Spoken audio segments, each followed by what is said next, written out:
শামীম পাটোয়ারিকে কিন্তু এই টাইপের হিসাব করেই একদম প্রথমে যখন ওকে সিলেক্ট করা হয়েছিল এইভাবে।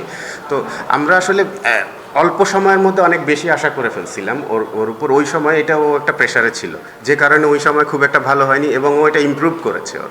আপনারা যদি দেখেন তো এই বোলিংয়ের এগেনস্টে ওদের বোলিং নিঃসন্দেহে খুব ভালো বোলিং বোলিং অ্যাটাক।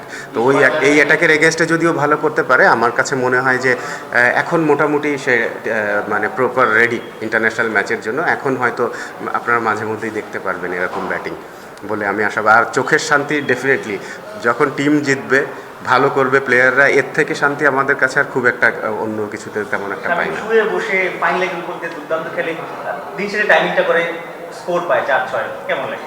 ক্রিকেট তো এটাই খেলা, টি-20তে এটাই খেলা যে যে কিছুটা ইভেন বোলিংয়ের ক্ষেত্রেও একটু আনঅর্থোডক্স হলে কিন্তু সাকসেসফুল হওয়ার রেটটা বেশি থাকে। বাট সেই জিনিসটাতে আপনাকে মাস্টার হতে হবে, তা না হলে আসলে ডিফিকাল্ট। বিকজ ওই লেভেলটাতে কিন্তু সবাই ওই রেডি হয়েই আসে। তো যে বেশি ভালো করবে, যে বেশি ইমপ্রুভ করবে, যে যার জায়গা সেই জায়গাটাতে যে মাস্টার হয়ে যাবে, আমার মনে হয় তখন ইজি হয়ে যায় খেলাটা, যেটা ওর জন্য এখন হচ্ছে। প্রবাবলি এই মুহূর্তে আমার দেখা মতে যতদিন আমি ক্রিকেট ফলো করছি তার মধ্যে বাংলাদেশের সবথেকে বেস্ট বোলিং অ্যাটাক এই মুহূর্তে আমাদের।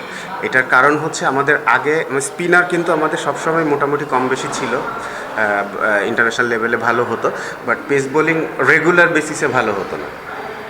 একজন করে থাকতো, হয়তো দেখা গেছে মাশরাফি ছিল, মাশরাফির সাথে আর একজন একটু অভাব ছিল। তো জিনিসগুলো ওরকম হয়েছে। তো আমার কাছে মনে হয় যে পেস বোলিং অ্যাটাকটা আমাদের ভালো হওয়াতে আমাদের এই জিনিসটা খুব বেশ কম্প্যাক্ট হয়েছে। যে কারণেই এই কারণে কিন্তু আমি বললাম যে ওয়ানডে ম্যাচে আমরা কিন্তু খুবই আশা করছিলাম যে ওই দুইটা ম্যাচের যে কোনো একটা ম্যাচ আমরা যদি ফার্স্ট ম্যাচটা জিততে পারতাম, তো আমাদের কম্বিনেশনটা ঠিক হয়েছিল না আমার মনে হয়। মানে কম্বিনেশন বলতে ভালো খেলার কম্বিনেশনটা। বাট এমনি আমাদের বোলিং অ্যাটাক নিয়ে এখন আসলে কোনো সন্দেহ নেই আমার। ছিল তখনই সুযোগ দেওয়া হয়েছে, আগে পরের কথা কোনো নাই ভাই। যখন ওকে সুযোগ দেওয়ার মনে হয়েছে, সুযোগ দেওয়া দরকার, তখনই দেওয়া হয়েছে আসলে। হয়তো অনেক সময়ও খারাপ খেললে তখন বলা হয়েছে কেন এত আর্লি, বা আমাদের কাছে মনে হয়েছে যে টাইমটাতে ওকে সুযোগ দেওয়া দরকার, একদম আমার মনে হয় রাইট টাইমটাতে সুযোগ পেয়েছে, আগে পরে না। মানে এখন ওই যে ক্রিকেট কিন্তু প্রচুর চর্চা হয় বাংলাদেশে সব সেক্টরেই, তো ভেরি ইজি জিনিসগুলো। তো দেখেন, আপনারা ঠিকই বুঝতে পারছেন যে মোমেন্টাম হচ্ছিল না, যেটা আমাদের মেইনলি ওয়ানডে সিরিজটাতে আসলে আমাদের ব্যাটিংটা ভালো হচ্ছে, দুইটার কম্বিনেশনটা ঠিক হচ্ছিল না। যে আমরা দুইটা ম্যাচে তো খুবই ভালো রান করেছে আমাদের, বাট সামহাও আমরা ওটা ঠিকমতো করতে পারিনি।